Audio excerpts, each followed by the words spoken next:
Hello. This is quite gruesome, isn't it? Yes, it is. Me. It's me. Hello. Right. Nice thing this morning. Neil, one of my patrons, Neil Burton, yes, sent me a Crimbo card. Yes, little Robin in some snow there. Merry Christmas, matey. Why he's printed it on glossy paper, I have no idea. But the nice thing is, what did Neil send me? He sent me these. Yes, 3 packets of ta-da Smills. Can you see those? Oh, posh Rolos. Yes, posh Rolos. These are things that I only ever consume when I'm in Norway. Yes, and they are quite addictive. Yes, so I'll put them over there. Otherwise, I will start eating them. But yes, they are quite addictive. They are beautiful things. Nearly as beautiful as quick lunches. Yeah, and when I take people over to Norway with me, they get addicted to them too. Smills, quick lunches, and giant bags of paprika flavoured crisps. Anyway, Neil did say to me that he thought for my Patreon members and you guys, I ought to do a little bit more featuring photographs of wildlife. And you might, if you're just a regular subscriber to my YouTube channel, what you will not know is that my Patreon members actually have access to an awful lot more videos on my YouTube channel than you do. Yes, because they actually subscribe to me. They pay me every month to make content for them, and yes, that little bit of extra money comes in very handy. And I could do with some more because it's Christmas, and you know I am still poor, and I can't turn the heating on so I'm cold. That's why I've got my little fleecy on. Yes, I have to keep warm, otherwise I freeze up, because I'm nearly 60, you know. I'll be 60 in March. Yes. So anyway, now this, what Neil suggested to me, couples up quite well with something that happened the other day. And I came across a guy who we were talking, never met him before, and he uses exactly the same camera and lens that this bull muskox was taken with last year over in Dovrefell in Norway. And yeah, Canon 1DX Mark II, Canon 200-400. What's that come to? 16,000 quid? Yeah, quid is a pound, for those of you who don't know what quids are. And yeah, 16 grand, 16,000 pounds sort of collectively. And yet he never, ever allows that camera to run above 400 ISO. And I was sort of not taken aback, because it's not such a rarity as you might think. I come across all sorts of people who do some very, very odd things with modern gear and never take advantage of the facility that modern up-to-date equipment gives you. And I say modern up-to-date, you could hardly call a Canon 1DX Mark II modern and up-to-date, could you? I mean, it's what, 3 years old? It's got to be something like 3 years old, surely to Christ. But, well, there you go. Anyway, so I'm going to turn around and face this image, and we'll have a little bit of a chat about it, and we'll have a little process. So we've got this bull muskox here, and come on computer, load up, and there he is. Now it's sort of sharpened up, and he's looking quite nice, isn't he? Yeah, it's shot with a 200-400, which has got an awful lot of glass in it, and of course the more glass you put in a lens, the bigger the number of elements you put in, the more it interferes with the clean and efficient transmission of the outside world to the internal world of your camera. And yeah, that's true. The more glass you've got in the lens, yeah, your image quality can be degraded somewhat. So if I hadn't used this lens, if I'd used a 500 f4 prime, optically the image would have been a little bit better. but then of course you've not got the versatility of the 200-400 zoom lens. And yeah, so, but what's my main thrust of this video? This image was shot at 2000 ISO, which is vastly different from 400 ISO, and it's shot at 2000 ISO basically because I need to keep my shutter speed up, and as you can tell we're only at 1,000th of a second shutter speed using f6.3. Now, seeing as we've got the internal 1.4 actually dialed into the optical pathway of the lens, that turns the f4 lens into an f5.6 lens. So at f6.3 it's only stopped down by 1/3 of a stop, and 1,000th of a second, that's as slow as I was prepared to go. And I always shoot with manual exposure, so I can set both manual aperture and manual shutter speed, and I then put the camera in auto ISO. And the Canon 1DX, the Canon 1DX Mark II, the Canon 5D Mark IV will allow you to use exposure compensation in manual mode, which is a bit of a shortcoming for people who are Canon shooters but don't use those cameras. I can't speak for the EOS, whatever it is, this new mirrorless thing, so I've not seen one and I don't really want to see one, but well, there you go, that's a whole other story. So the well, I've sort of lost the chain of my conversation there. Yeah. Oh yeah, manual exposure with EV compensation. Yeah, all Nikon cameras have been able to offer you that for donkey's years, but well, there you go. So I'm using manual exposure. I'm dictating the minimum shutter speed. Well, I'm dictating the shutter speed and I'm dictating the aperture. The camera is selecting the ISO. And so you can tell basically from those settings that there was some light around, but maybe not quite as much as there could have been. And I suppose one of the things I want to say is that landscape photography and wildlife photography, they are two entirely separate entities, two entirely separate disciplines, and they only really have one crossover point, and that is the same as all other facets of photography. They all have one thing in common. Yes, they use a camera, we know that, but the one thing in common that they all have is correct exposure, or how close to perfection in terms of exposure can you actually make your shots given the constraints that you place upon the exposure, which are governed by what it is you're actually shooting. Now, with a landscape, you should hope that the landscape isn't moving. You know, if you're photographing the mountains in Snowdonia and they start moving, taking a photograph is the least of your bloody worries, isn't it?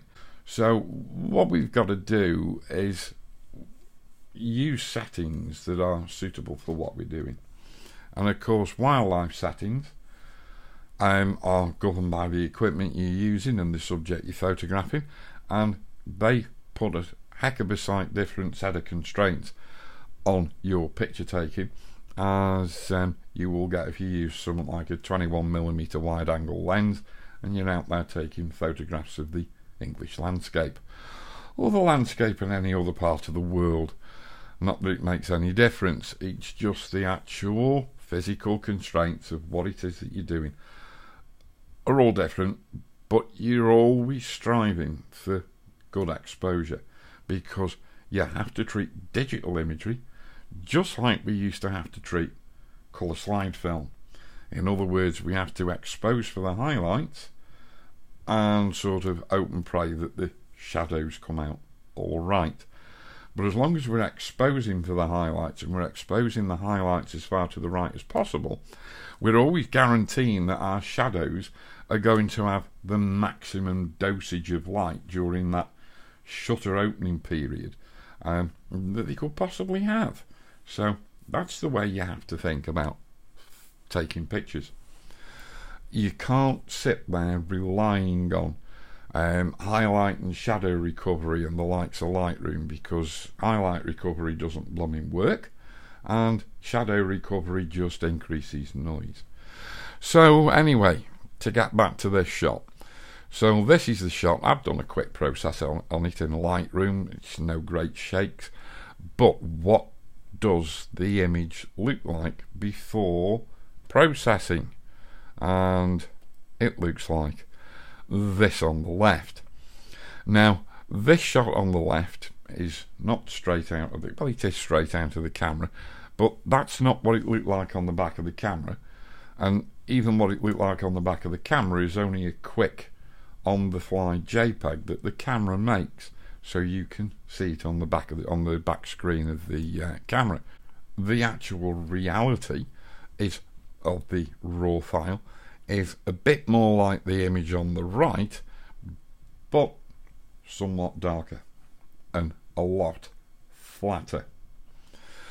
If we consider this area here underneath this horn, we've got this shadow area, and you can see we've got lots and lots of hair detail within this general shadow area. But if we go over to the Lightroom initial rendition of it, you can see we've got an awful lot less detail. The shadows are far too black. The shadow over I can't really say his eyebrow because he hasn't got an eyebrow. I'm saying him because it is a him. This is a bull muskox, big fella. Yeah, also very fast if you piss him off. Yeah, he will be on you faster than you can get up off your knees. But, you know, I mean, the whole rendition, default rendition in Lightroom of this raw file has just got way too much contrast in it. You can tell that the lights up here are too bright. These brighter lichens here are just far too bright. And, of course, the shadow areas are just too dark. So, what are we going to do? We're going to go and process this image. Now, bear in mind, it is at 2000 ISO. I regularly have images at 10,000 ISO out of both my Nikon gear and my Canon gear. I just haven't got any to hand, and this'll do as an illustration because this does have a certain amount of noise in it. So, what are we going to do?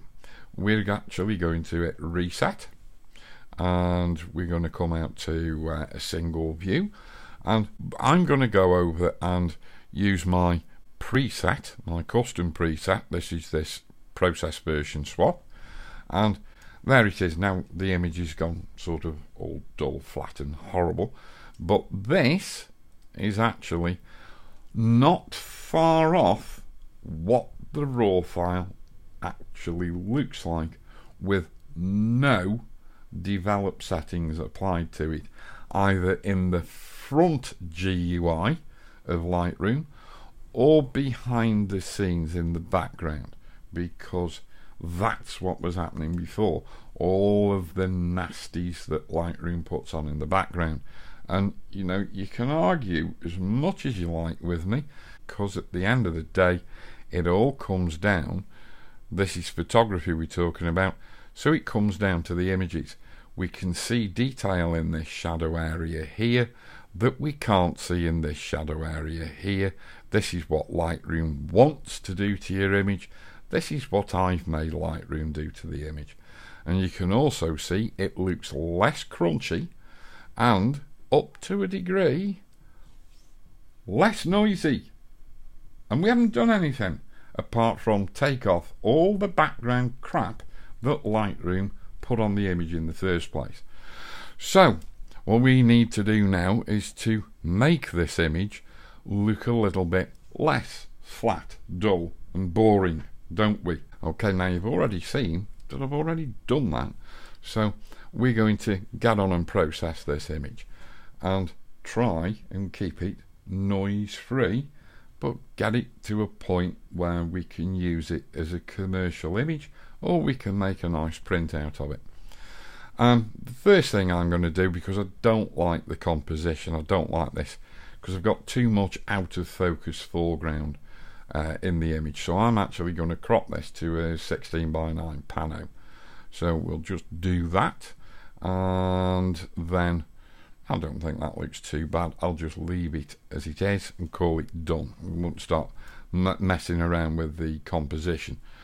So the first thing I need to do is come up to the basics panel, and you can see that we're in Adobe Standard. Now, anybody who's watched my videos beforehand and people who've subscribed to my blog and over on my Patreon channel, you will have seen on previous iterations of Lightroom, for a long time I've been preaching this process version swap action or workflow, and I've always switched to camera neutral.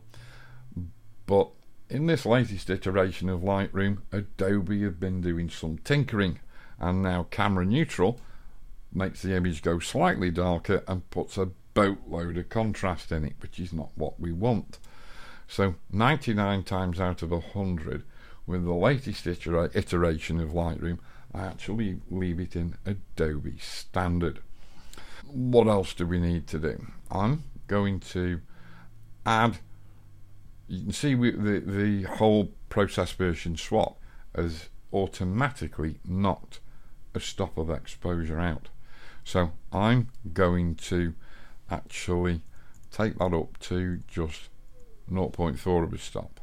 So we're at -4 EV on the exposure slider, and we'll just hit return to keep that locked in.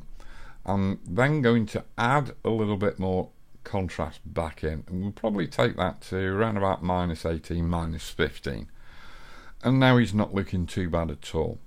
We're going to increase the vibrance somewhat. Let's put 21 vibrance in, and let's come quite close to that, +17 with the saturation.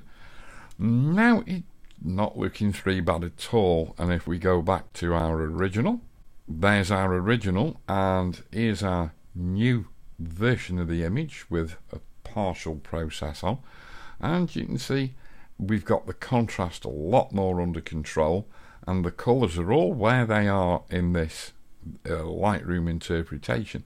We've just knocked the contrast down. I'm going to keep it in this view, and I'm going to do something which might appear a little bit odd, and I'm going to add some clarity. Now you have to understand what clarity is. Clarity is contrast, but it's different than contrast in the contrast slider. Contrast in the contrast slider controls the spread between black and white.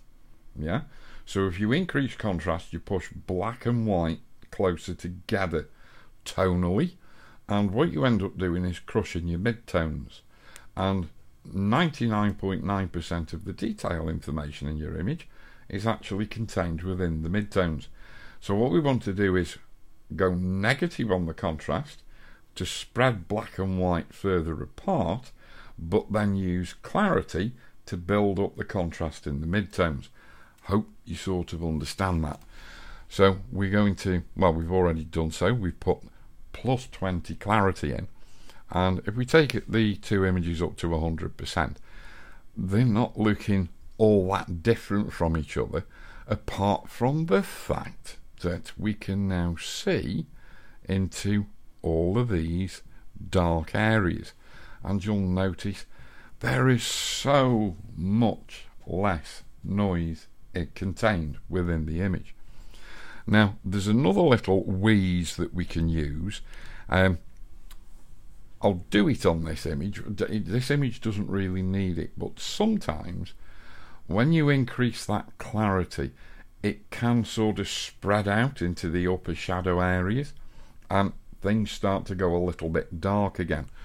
And there is a new version of the dehaze slider in Lightroom.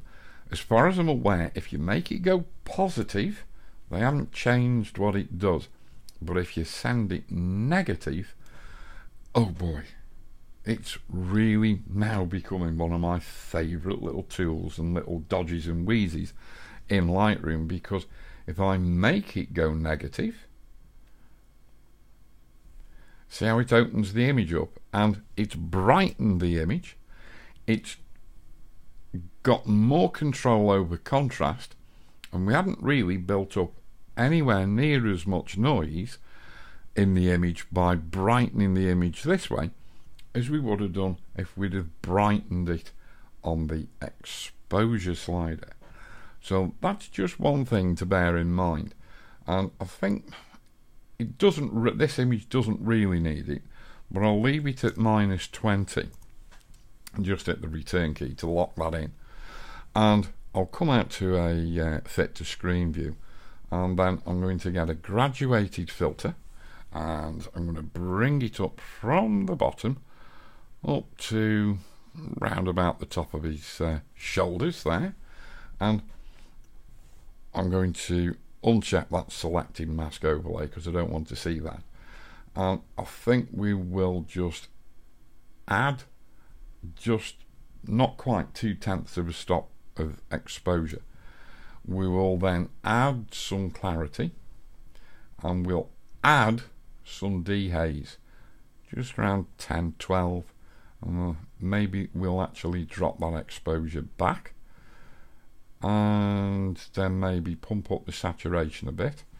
And then what we need to do is to go into the image at 100%, and then hold the spacebar key down and just have a look in these areas here. And yes, they're just adding that extra little bit of saturation and contrast in the foreground, but they're also, the adjustments in this filter are actually adding a little bit of noise. So what we're going to do is just turn the noise down by going slightly positive on the old noise slider, and that's just sort of got a little bit of control in there. And I'll go ahead and click done on that, and we'll come out to a fit to screen view, and then I think I'm going to get another graduated filter, and I'm going to bring it in from the top down, holding the shift key to keep it relatively square, and I'll just bring it down until this 50% delineation here, this center line, is just a bit above his shoulders, and I'm going to add some negative dehaze and some negative clarity, and maybe just a little tiny bit of negative exposure. And the reason I've done that is because it basically turns the contrast down a little bit in the background, but it also turns the saturation down.